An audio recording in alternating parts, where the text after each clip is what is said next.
Greetings and welcome to another Fireside Chat. I am your host, Lance White.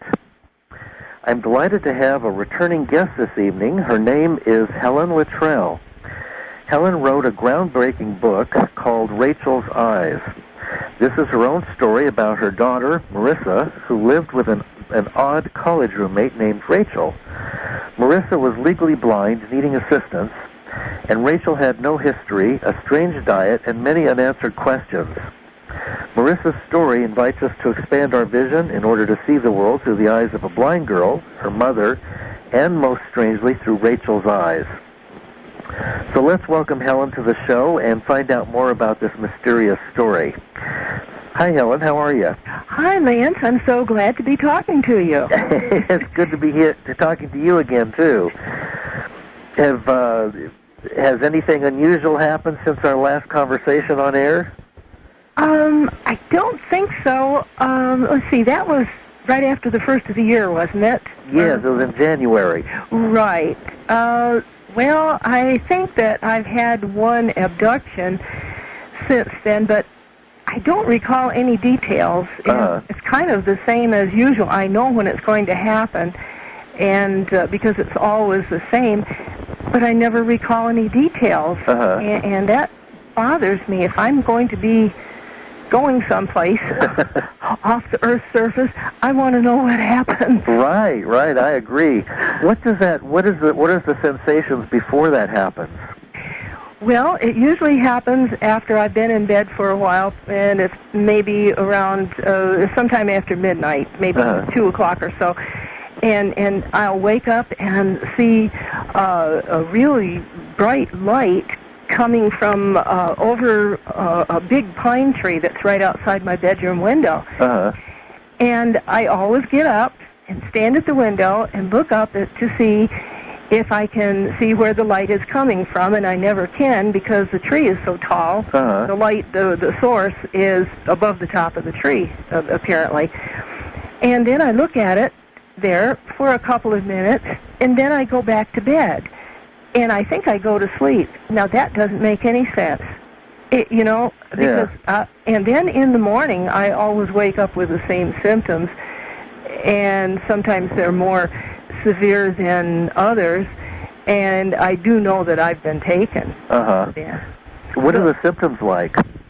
Well, actually, I feel like I've been sort of beat up or something. I just feel as if I've really been roughed up, and I'm extremely exhausted, and I have a headache that starts right in the middle of my forehead, and I don't have headaches normally at all, and this is a really severe one. And then I have this extreme thirst for orange juice.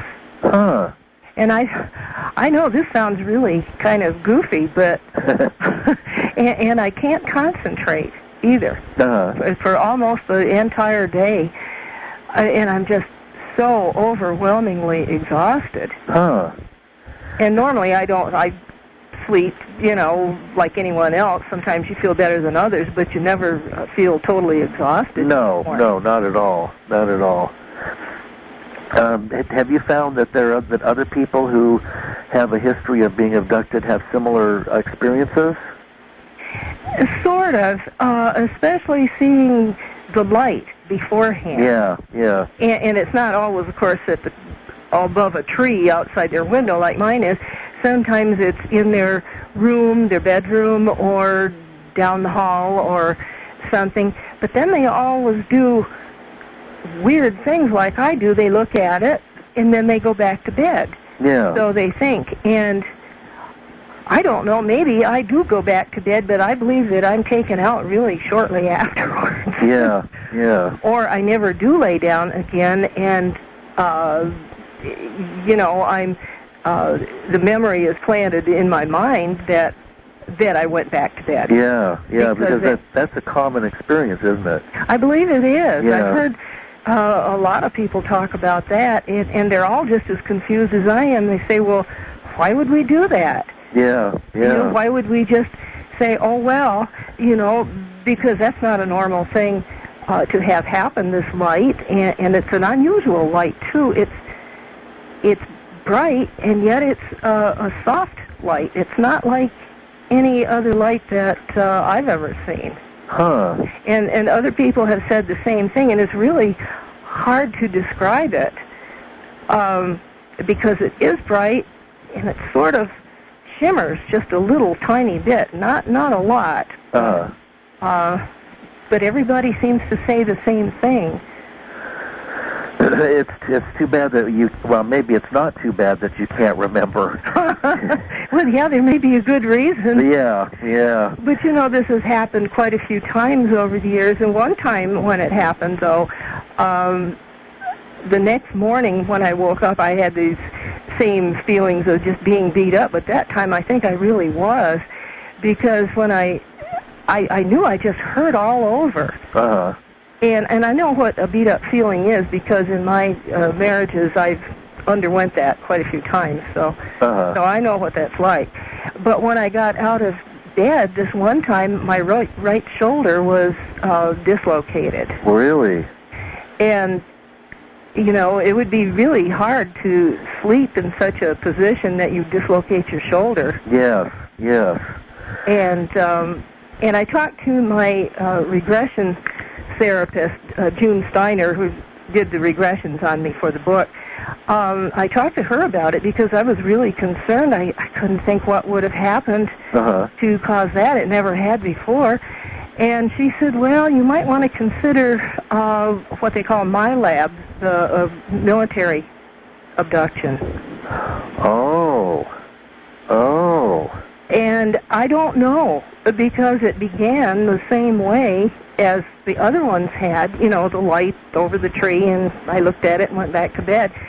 But that was the first time that I had ever had a problem like that, and it was dislocated. It was very painful for quite a long while. Maybe you could elaborate a little bit on that. I know that I've heard that the military does do their form of an abduction. Are you familiar with that? What did she say about military abductions? What did June say? Yeah. Well, she didn't go into any detail, but she said, I believe that she's worked with other people who definitely know for sure that they've had that type. And she thought it might be, that was, I believe it was right after the book came out. Oh. And she said it might have something to do with that, and yet she said that didn't make a lot of sense to do that to me after the book came out. She said if they were going to do it, they really should have done it before it was published, and then maybe I could do something to stop it. But of course, she isn't sure that that's what happened, and neither am I. I am really positive what happened, though. I mean, the extent of the injury. But I've heard about cases where that has happened when they wanted to intimidate someone, and possibly, we'll say they were going to come out with a book, and they had an abduction where they were messed up in one way or another, roughed up, and it would cause them to say, well, they didn't want to go any further with their project, or even sometimes to say, well, they lied about it in the first place.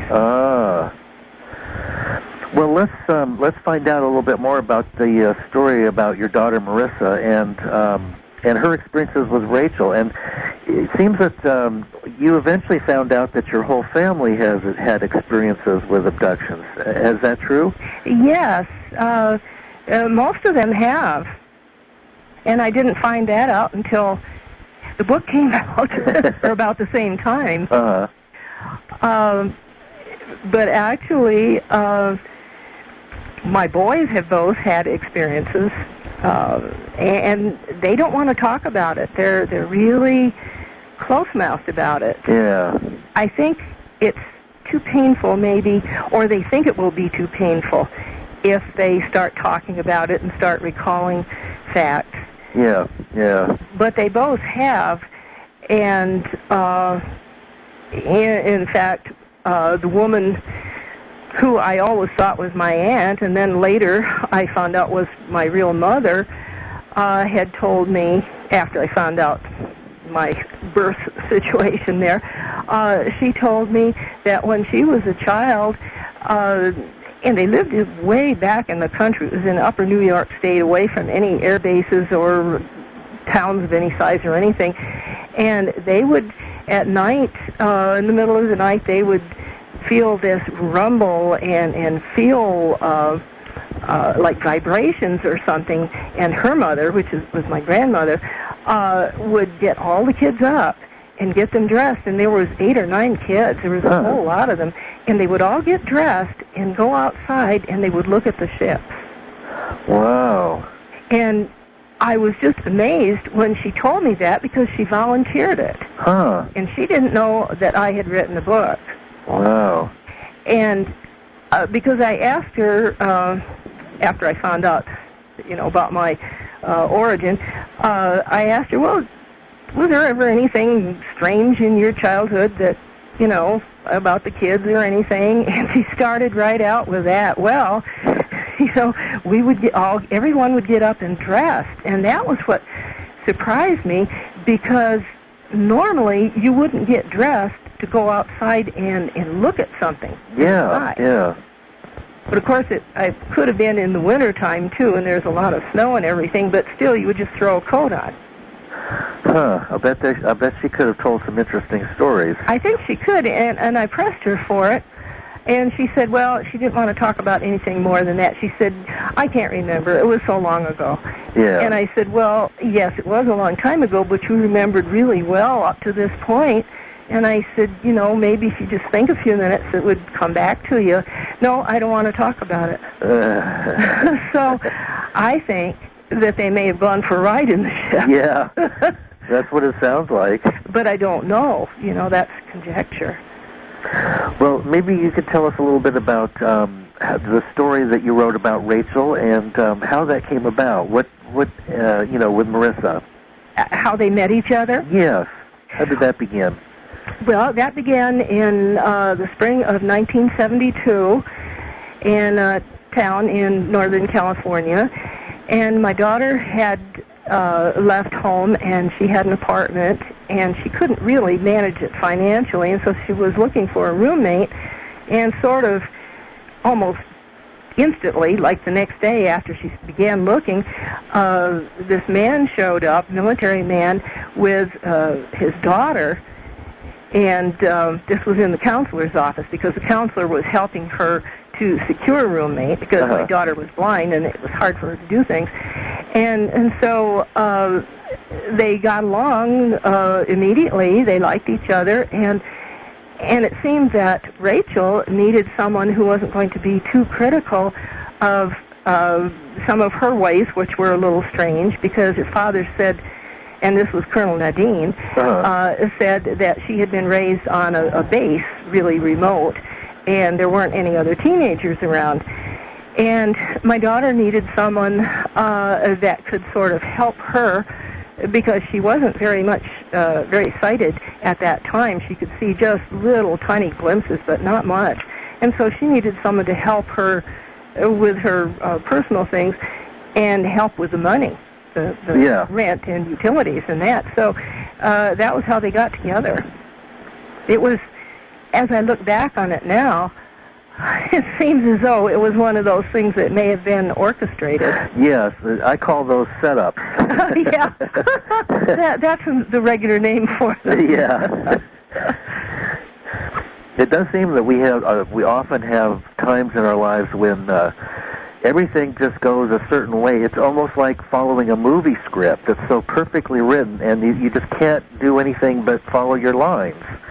That's it, and sometimes it seems to me we go along and we don't even have any lines that we know of. But there are some, I guess, that we're following, and these synchronicities are just, it has to be orchestrated by somebody. Oh, yes. Yes. It has to. You need somebody beyond the earth plane. Yeah, I think so. Yeah, I agree. I really do. I agree totally. So this girl Raechel was the odd one, and she moves in with your daughter Marissa, who's legally blind. Was Marissa able to see? What did she think about Raechel, and what were her? When did you first find out about her roommate? Well, I began to get phone calls from my daughter that the roommate spoke sort of strangely. She didn't. She spoke mechanically, and she didn't use any contractions like don't or didn't or anything like that. And she seemed to have a really limited fund of knowledge for a teenager. And she hadn't ever been out on a date, and she didn't know anything about the music of the time, of the early 70s. And all kids knew about that. Oh, yeah. To some extent, you know. And she just seemed terribly naive. And then she couldn't eat regular food or drink regular water or sodas or anything like that. Her food arrived outside of the apartment in little boxes, like those boxes that peas and corn used to come in, the bird's eye, you know, tight little square boxes. But what was in it looked like sort of like spinach, and Sharon or Marisa did get a look at that, a little glimpse of it, what she could see, and that's what she told me it looked like, warmed over spinach about 3 or 4 times. And she asked if she could take a bite of it, and Raechel said, no, you can't, because that would harm you, that would make you sick. So all of these things kind of begin to pile up on my daughter, you know, and her mind, and so she was telling me about them. And I stopped by one day just to see my daughter, and I met Raechel face to face, and that was when I first realized that she really wasn't probably from here. Meaning not from this planet. That's right. What were your first impressions of her? Well, I had touched her arm. I don't remember if I talked about this the other time we talked. I had hoped to meet her this time I stopped to see my daughter, and she wasn't there. And just as I was getting ready to leave, we heard someone coming up the stairs.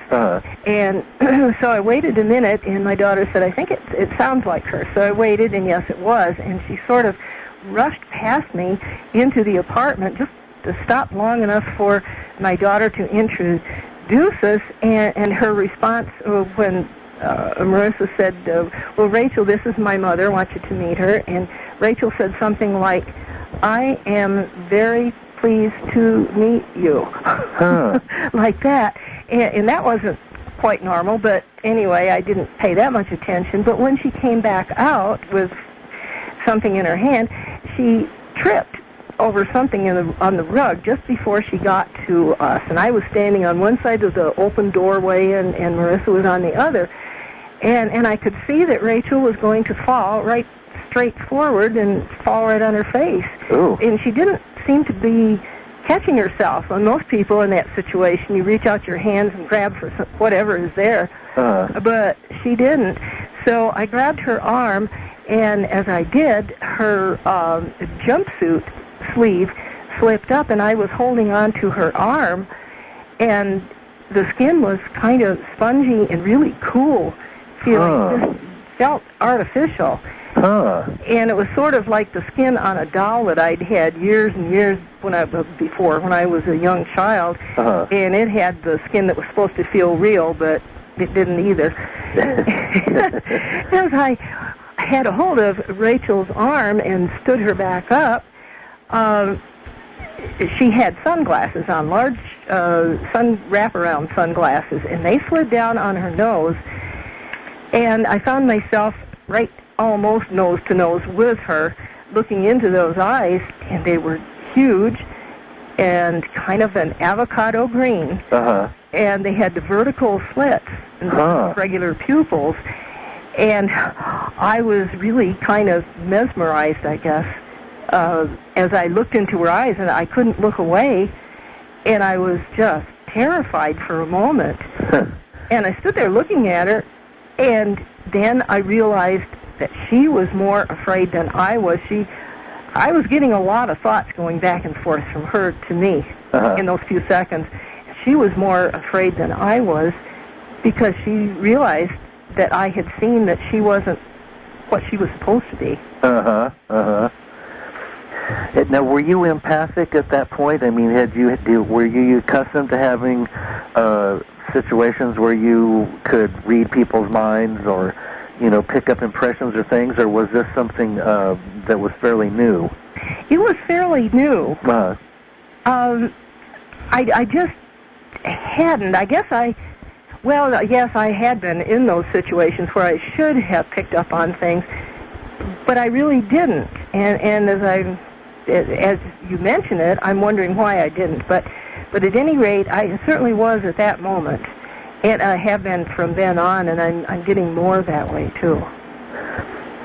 But at that time, there was something else about Raechel too that my daughter had been telling me, that she always dressed in a jumpsuit with the long sleeves and the long legs, of course, and she always wore a scarf tied around her head and these huge, big wraparound sunglasses inside and out. And in the spring and summer in Northern California, that's not really a comfortable outfit to wear. No, not at all. It's a little bit hot. Yeah. But she still wore them, and I don't know whether my daughter questioned her about it or not. She never did mention that. Huh. Interesting. Now, what did you find out about Raechel's adopted father, the Colonel Nadine? Yes. Well, shortly after that episode where Raechel and I were face-to-face, the Colonel had asked my daughter to set up a meeting, and he'd already talked to my daughter about it, because he realized that she was concerned, too, because my daughter and I talked about it after Raechel went on back to across the street to the college that was right there. And so my daughter and I talked about it, and then my daughter did talk to Colonel Nadine, and he told her the whole thing, but then he said that he felt I should know, too, because I had that meeting, and he said anyone would wonder, what was going on, and they would know that she was quite different. And he felt that since the two girls were getting along so well and everything, and I hadn't insisted my daughter move right out that episode, that I should know. And so we set up a meeting for a few days after that, and it was probably within 10 days of the original incident.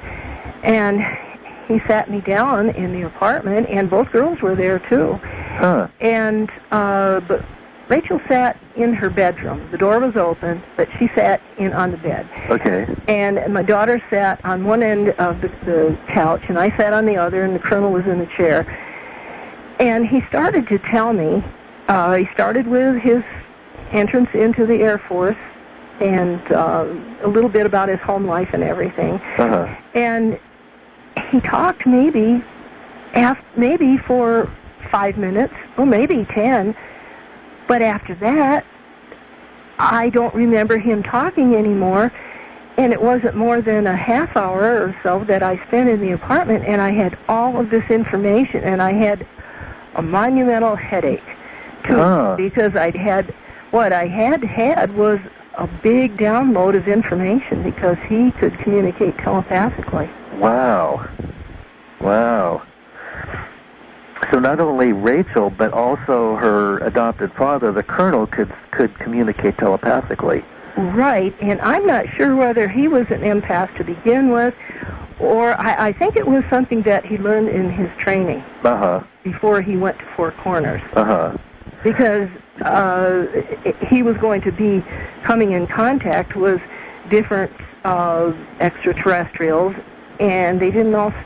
Well, I think none of them probably spoke English, and he, of course, he'd be at a loss for whatever language they had, and so it was really necessary that, they were telepathic, or that he was telepathic, I mean. Did all of that information come through in that one meeting? Yeah. Oh, really? And, little bits and pieces would surface from time to time, and actually not much of anything did until I decided to write the book, and that was after my daughter had passed away. And she and I had always talked about writing a book about Raechel. Well, I don't know, our lives got really crazy after that, hers and mine, and we kind of went in different directions physically. And we just never got around to doing it. And then after she passed away, I got to thinking about it, and it was after that I made the decision to do the book, that little pieces of it, of what Colonel had told me, would start to come back. And it was quite a while before I could put them in any kind of order. And even then, it didn't all come back by any means. It was really after I started to have the regressions with Dr. Steiner that the missing pieces would come back. And I would be so surprised. I can remember, I don't know if you've ever been regressed, but it's an odd feeling, you know, you're sort of there on the couch or wherever with part of your mind, but then you're wherever they take you to, whatever scene that you're at, under hypnosis. But I remember feeling so surprised, because something would come out, she would ask a question, and I would give an answer, and it would surprise her too. But I can remember the surprise in my voice, and then after the session was over, I think, well, maybe that didn't really happen, that I was so surprised or whatever. But then I transcribed all of those sessions myself. And I heard the different emotions in my voice. And I could see where it was way more of a lot of information than I had thought in the beginning when it was first downloaded to me. Can you give some examples of some of the things that came out in those transcripts that surprised you? Well, one of the things was actually back to Raechel, because Dr. Steiner took me back to that date when I met Raechel in the doorway. Okay. And I thought that she was just, had been so brief when she said, "I'm pleased to meet you," or whatever.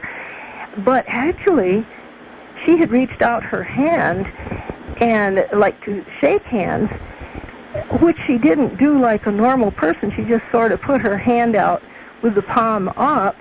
But I remembered looking then, and she only had 4 fingers. Wow. I did not remember that at all. Before, and then I started to cry during the session, and I was so horrified, but not at the 4 fingers, but at the fact that they didn't have any fingernails. And I could see that just as clearly as anything. Wow. And yet when you were in that moment, for whatever reason, maybe it was Raechel able to project something or to distract you from noticing those things, you didn't see that. No, I didn't see it at all. Wow. I was concentrating on how strange her voice sounded, which certainly was enough to distract a person. But I had looked at her hands, and I looked close. I mean, how often do you look at a person's hand and pay that much attention to their fingernails? Right. But that was one instance. That is unusual. Yeah, that evoked quite a bit of emotion. And then there was another instance, too, where I had gone to visit my daughter, and she was still at school or somewhere. She wasn't there, but Raechel was. And so I stood in the kitchen, and we were talking, and she stood... I stood with my back to the kitchen table, and I remember that came out really close, very clearly in the regression. It was an old, kind of an oblong kitchen table. It was those old porcelain-topped ones. Yeah. And it was really cool feeling on the top, and I stood there with my back to it, and I had one hand behind me on the table. And Raechel was about 4 feet away from me, or 5, and she was by the refrigerator. And she started to talk, and she said that she wished that I could be her mother. And she was really sincere. Well, as much as she could be with not a whole lot of expression in her voice, but her words, it sounded as though she truly meant it. Uh-huh. And I told her, well, no, I can't be. I could be your friend, but I can't be your mother. Huh. And she said, well, I wish you were my mother. And she said, you need to know some things. And so I said, well, maybe so. And she just kept staring at me. And all of a sudden, I found myself in a different location, and I'm not sure where it was. I think it was on a ship, probably. Uh-huh. And I was standing on the outside of a room that was completely surrounded by windows that began about waist high, and they went up to the ceiling. Uh-huh. And Raechel was on the inside of this room, and I was on the outside. And there were no doors or anything. And I wondered kind of briefly, how did she get in there? And she said to me, come in. And I said, I can't, because there's no door. And she said, you don't need a door. Huh. And she said, just put your hand on the window, and I'll put mine in the same place on the inside, and you can come right through. Wow. And so I never questioning. I don't know why I don't question these things, but I didn't. Uh-huh. And I put my hand there, and then I found myself on the inside of the room. And she said, I want to show you something. So she took me into an inner room that also had windows all the way around it. Uh-huh. And all along the walls of this room were like aquariums or something. They looked like fish tanks. And there were rows of 3 high all the way around the room. So I don't know how many there were, but it was quite a few.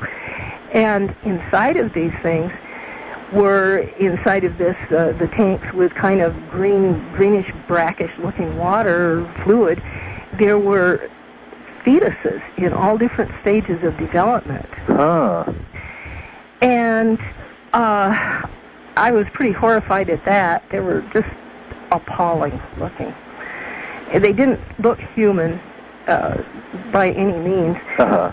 And she said, we need you to help take care of these. And I can't do that. I can't do that. I have a job, and I have to help Marissa. And she was really, really angry. She said, well, if you can't do that, then we will find something else for you to do. And then she didn't say anything for a minute. And I thought, God, could it be worse? What could it be? And then she said, you will be an educator. And of course, I'm so practical. I said, well, I'm not a teacher. I have no credentials. Uh-huh. And she was really, really angry at this time. And she said, it does not matter. You will tell this story, and you will educate people. And she's talking in this really basic English that maybe a second grader should understand. Uh-huh. And so I didn't say anything, but I guess I must have acknowledged it somehow that, yes, I guess I could do that. And I thought, if I could just get out of here, I'm not going to, keep my end of the bargain. But then it came time to go out, which was in a couple of minutes, and we went back out of this room and into the larger one, back through the window the same way I got in. Uh-huh. Her hand, both of our hands together on the inside of the window, and we both went through at the same time.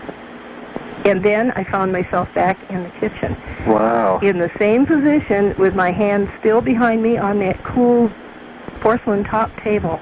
Wow, so all of that took place possibly in the matter of seconds. It could have. It could have. I didn't, actually I didn't pay any attention to what time I went in or what time I went out, but I really don't think that I was there more than maybe 15 minutes, or if that, because if my daughter wasn't there and then I had to go home, I couldn't wait around very long. But I have no idea the time elements there, but I know I had quite a trip. Wow, it sounds like it.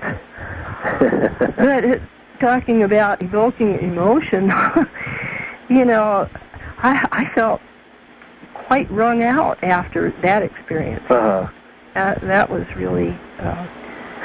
Did you find out why why Raechel seemed to be so insistent that you participate in some way? No, and I never pursued it. But Okay. I've done a lot of thinking in the interim, after I transcribed it, heard the emotion in my voice and everything. I'm thinking that I'd had quite a few miscarriages. And I'm thinking that maybe one or more of those could have been mine. I don't know. I hate to think that, but the truth of it is, it really could have been. Yes, absolutely. It happens to many, many people. Yes, it does. It's fairly widespread, and when people don't question their experiences, then they just kind of write it off like it's a normal thing. Well, this happened, and that's all there is to it. But when they're allowed to regress or think about it more, if something triggers it, then there are unusual things that can kind of lead you in another direction. Well, that's really true, and I think one of the reasons that people can't even allow themselves to think about the possibility is that it's really kind of horrific. I mean, these beings, the babies in the tanks, they don't look like anybody's idea of what a normal human baby is going to look like. They're like they're deformed or something, and we're brought up in a society where things are supposed to be pretty close to perfect. Right. And, the babies are supposed to, well, they all look different, of course, but they all, even if they're premature, they still look like human babies. Even the little ones that are born at maybe 4 or 5 months and pass, right after they're born, but they still look like little miniature babies or humans, and these didn't look like that. They had big eyes and big heads and no chins, and I think that is very difficult, and it has been for me. Even now, as I'm talking, it's hard for me to sit here and tell you that maybe one or more of those was mine. But I've learned so much since I met Raechel, and a whole lot more that was in my head at the time of the regressions, and it's come out. And I realized that none of this has really harmed me. I think people are afraid when they are considering accepting some of these facts for themselves. I think they're afraid, well, what'll happen next? Well, nothing really has happened next that I know of. Certainly hasn't been harmful, except that one incident with the dislocated shoulder, but I don't think that had anything to do with hybrid fetuses. Right. I don't think there's any connection at all there. So that's the only bad thing that's really happened to me. And yes, it was emotionally pretty traumatizing to undergo the regressions and put all the pieces together and connect the dots. Right. But you get over that, and you realize, yes, now everything that I know happened then and then and then.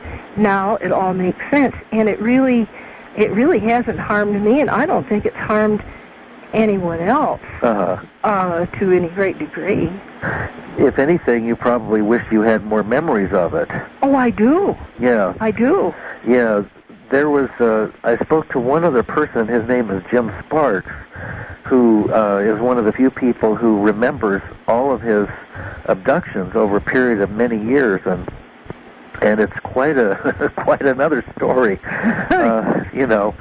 But did the Colonel ever speak of the ET Earth hybrid program and how extensive or expansive it might be? Not much as far as the extent, but while he was stationed there at Four Corners, which was down in southern Nevada, not too far from where Area 51 is now. But at that time, I'd never heard of Area 51.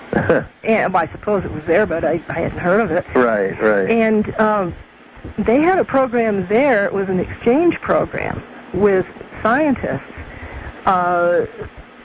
from a different constellation. And they were there strictly working on scientific projects, but with cloning of blood and blood substitutes, and they were doing what, at that time, well, in the early 70s, and probably before that, well, yes, it was before that, about different body parts, like fingers and ears and internal organs and things. They were doing that, but of course, no news of that came out until just the last couple of years or so with us.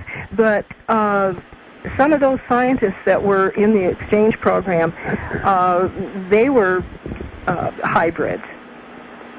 So there was a hybrid program going on. But as far as the colonel's function in it, he was pretty much restricted to just Raechel. Yeah. Why do you think that he was allowed to be so open with Raechel? Do you think that was an experiment on the part of the military? Yes, I do think so. Mm-hmm. You mean as far as telling me about it? Yes, and having her actually come out into public and live with somebody that's, because that's quite, that would be taking quite a chance, as secretive as they are. Well, this is true, but sometimes they keep the secrets right out in broad daylight. Right in front of you. and in the 70s,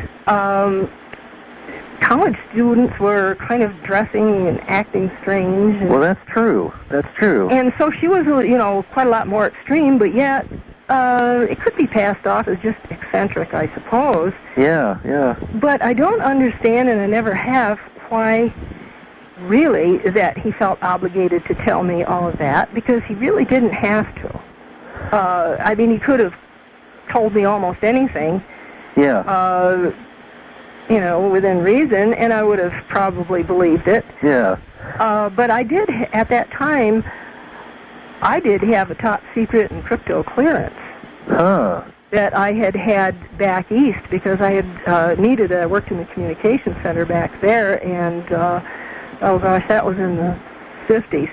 And then I got transferred out to California to another base near the college. And the funny thing was, and I never thought of it until I wrote the book and people started saying, well, why would he tell? How could he dare to tell you that? That was dangerous. Right. But my clearance was never lifted when I left back east, and it should have been then, before I left. Because the job I went into here was just strictly supply, and then I worked as a packer, and you don't need any clearance for that. But that's not a good enough reason either, that I had a high clearance. Because he didn't tell me that I shouldn't talk to anyone else about this, but maybe he thought that the sheer, just the amount of the kind of information he was giving me, who would I dare to tell it to? Right, exactly. I don't know that was it, but I certainly didn't talk to anybody about it. Yes, that would be the natural thing to do, I would think. Oh, yeah. To think, well, I can tell her this.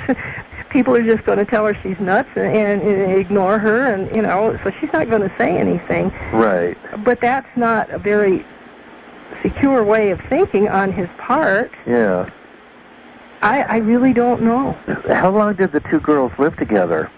About 4 months. Okay. And then Raechel, when did Raechel leave, and what were the circumstances under which she did leave? Well, not too long after the disclosure by the colonel of all of this background information, and Raechel was really upset after that. I talked to her, and I told her, it doesn't matter.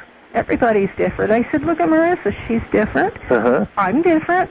And her brothers are. Everybody is. It doesn't matter where you came from or any of this. It doesn't matter to me.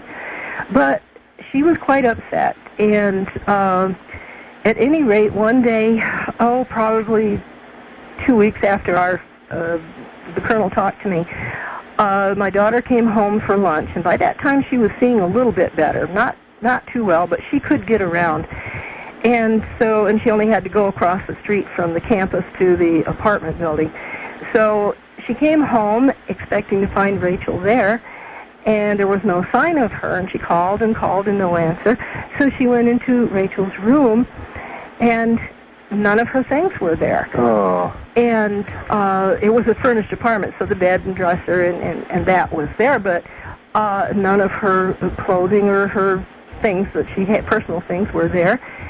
And so my daughter was really, really upset. And then she looked again at the dresser, and there was a note stuck on it. And so she took the note off, and she sat down on the bed, and she read it, and it said something to the effect that, "I'm sorry to leave, and because you've been such a good friend, but I've left you a gift." And so she sat there for a minute, and she looked at the note again, and then it dawned on her she had read the note. Oh, my. At that time, she could see to read the note. And up until then, she had to use a real strong magnifying glass to read anything, and she'd have to have her nose right down almost on it. And even at that, she didn't try even to read that way. She had someone to read her lessons to her, and she had a lot of the books were recorded and everything. But it dawned on her that the gift that Raechel had left was the gift of improved sight. Wow. And that fluctuated for quite a while, but it was quite a bit better. Even in the poor days, it was better than it ever had been before, since she started with the blindness. Wow, that's amazing. It really was. Yeah. Huh. I know it sounds kind of like a fairy tale.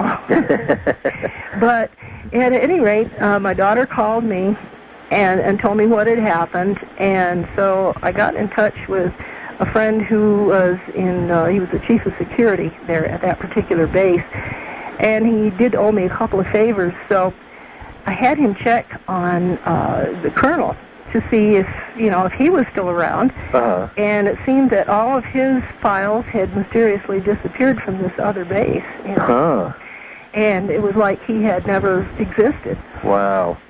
But the friend knew that he had, because initially, after I'd had my face-to-face encounter with Raechel, I was fairly upset then. So I had called this man then and asked him what he could find out about the colonel. And he corroborated everything. He had been stationed at Four Corners, and he was associated with what was called, or assigned to ATIC, and that at that time that stood for Aerospace Technical Information Command. Stands for something else now. It's close to it, but a little bit different. But he said, my friend had told me that this initial checkup on the colonel revealed that that was his duty. He was out there at Four Corners, and he was working with this program with the exchange scientists, and sometimes picking up the pieces when the crafts didn't land quite right, and the occupants were killed or whatever. And so he was really amazed. At the second time he did the checking, and there was no file, because he knew there was to begin with.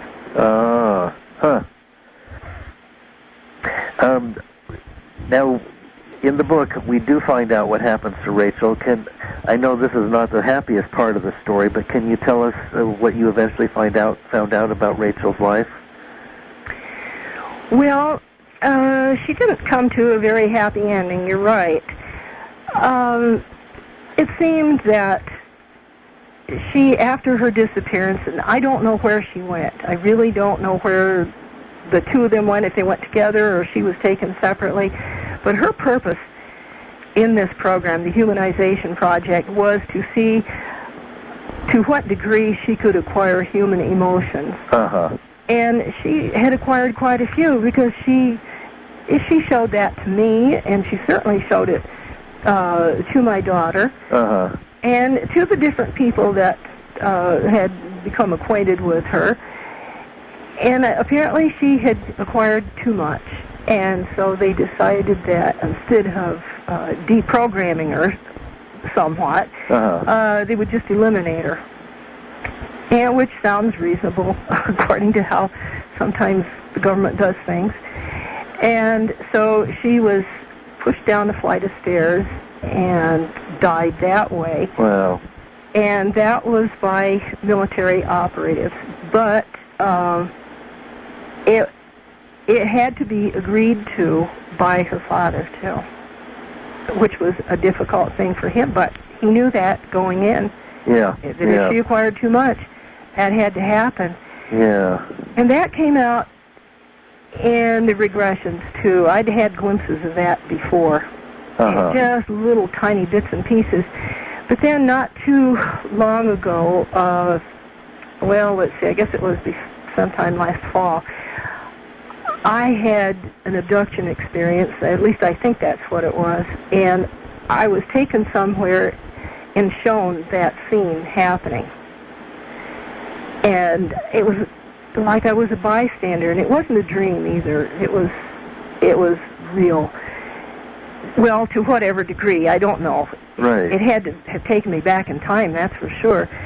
But I was standing off to one side at this top of the stairs, and two of these guys dressed in dark suits and everything had her between them. They took her to the top of the stairs, and they just kind of threw her down. And it was a long flight of stairs, and they were cement. And so I was allowed to see that. Wow.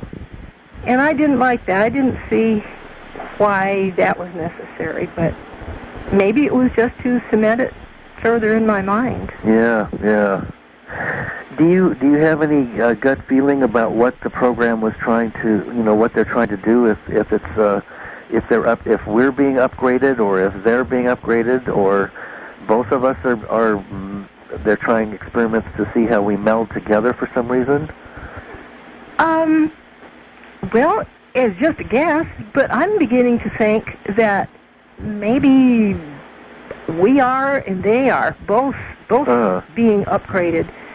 I have seen what are called, I guess, the indigo children or the star kids, or there's different names, or the crystal children. There's different names for them. I've seen two, well, actually it's one child. I've seen him twice. It's a little boy here in this town. And I've seen him in the same place, about the same time, and I don't know who his parents were because I was just so kind of mesmerized by him that I don't know why I didn't look around to see who his parents were, but I'm a transcriptionist, and so I have to go pick up my work and deliver the old work every day. And I went into this clinic, and he stepped right out. And he should have been sitting to the side in the waiting room with his parents. But when I walked in, he walked right out and stood there to the side. But he really got my attention. But his eyes just reached out and grabbed mine, and they were big and kind of violet colored. He was just unusual. His eyes were very large. And he was a good-looking little boy, but he didn't seem quite right. There was something that there was more than human to him in some way, and his eyes just locked on mine, and I couldn't hardly look away. And then I thought, well, I better, people are going to wonder what's going on here. So I broke the gaze and went on and dropped my things off and left. Well, about 2 weeks later, I walked in the same time of morning, and he was there again, and the same thing happened. And I don't know if he was downloading some information there or what, but he just picked me out. And I'm not an unusual-looking person or anything to really catch anyone's attention. Not really. And but it's like he knew me, and I knew him, and he was probably about 6 years old. 5 or 6, very, very young boy. And then I've seen some adults here in town too that I think are hybrids to whatever degree. But I think that it's a joint project. I think that some of them are coming in, the ones that look as if they can pass, reasonably.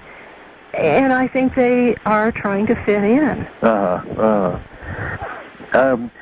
Do you think that do you feel like these are special or accelerated times that we're living in? Oh my gosh, yes. I feel like I'm on a roller coaster sometimes.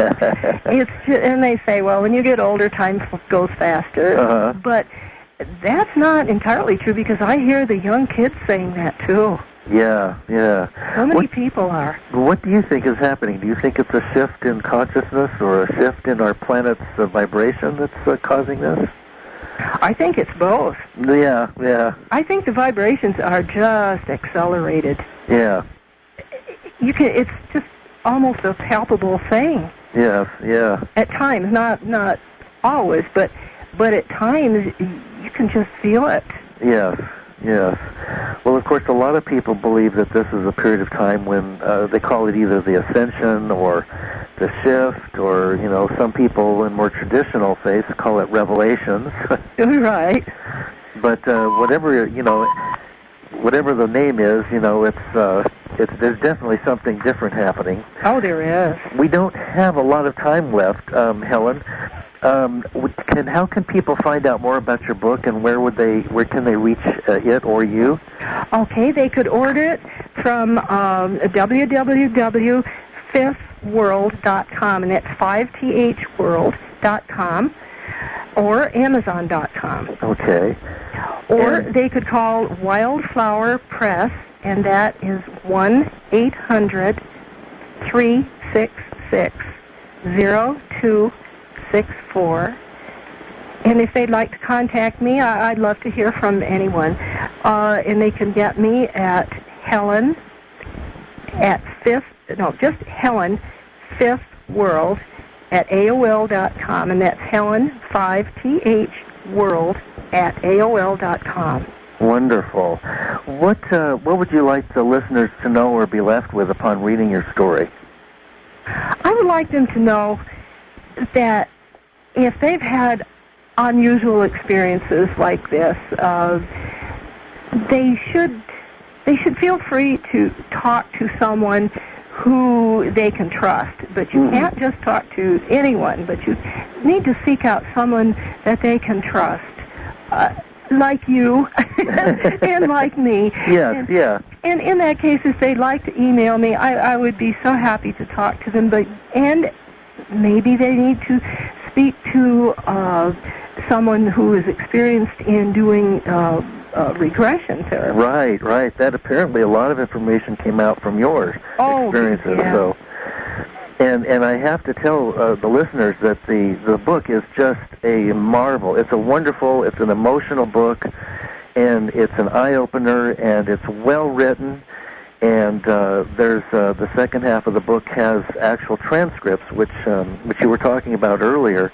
Yeah. And they're fascinating to read, because you can see the information kind of emerging as you're, taken under deeper. And it's a real wonderful story, and it's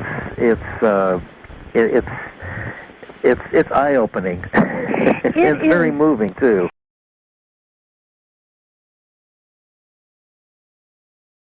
It was very painful for quite a long while. Maybe you could elaborate a little bit on that.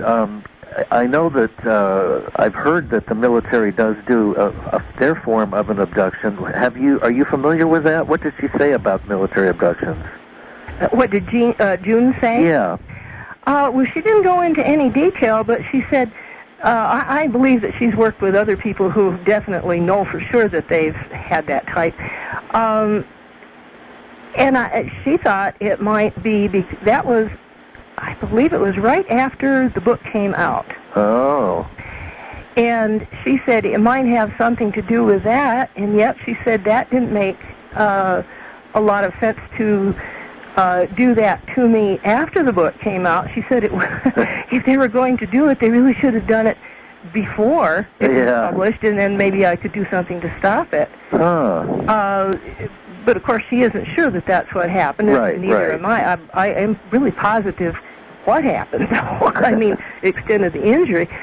But I've heard about cases where that has happened when they wanted to intimidate someone, and possibly, we'll say they were going to come out with a book, and they had an abduction where they were messed up in one way or another, roughed up, and it would cause them to say, well, they didn't want to go any further with their project, or even sometimes to say, well, they lied about it in the first place.